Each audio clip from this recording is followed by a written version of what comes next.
Проширено парламентарно мнозинство со еден пратеник плюс или вкупно 65 пратеници. За власта стабилно, за опозицијата политички корумпирано.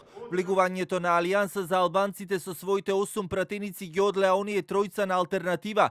Двајцата огнени на Дуј, Изет Меджити и Мерита Колчик-Оџаџику, Павле Трајанов од Демократскиот сојуз, а виси делувањето на Кастриот Реџепи кој го нема речиси никаде. Скендер Реџепи кој пак во собранието влезе како пратеник на алтернатива, а потоа реши да делува како независен, иако велике гласа за новата владина реконструкција, сепак ќе испорача посебни услови до Ковачевски, ако новиот владин состав зависи само од неговиот глас.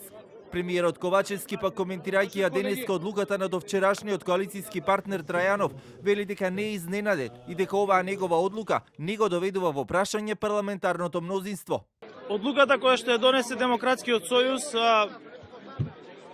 не представува никакво нарушување на силината и на стабилноста на владиното мнозинство. Вие самите видовте дека вчера беа изгласани многу важни закони. Тој тоа го најави во петокот кога имавме разговор со него, меѓутоа сакаа да го соопштат самите.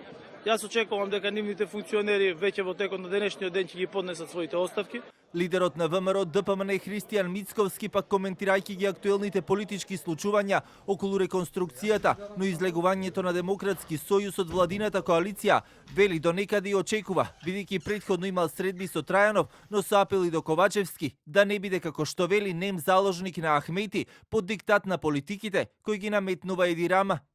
Ковачевски со ова само потврдува дека е слеп послушник на Али Ахмети и уште пострашно Артан Груби.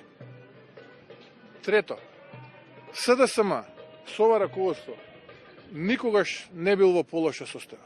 Иако нема да предизвика големи разлики во бројот на пратеници новото парламентарно мнозинство, сепак и оние пратеници кои излегоа од него посочија дека ќе ги гласаат важните законски решенија кои им се од корист на граѓаните, а пак алтернатива веќе најави дека ќе ја даде својата поддршка и за уставните измени кога ќе дојде време за тоа.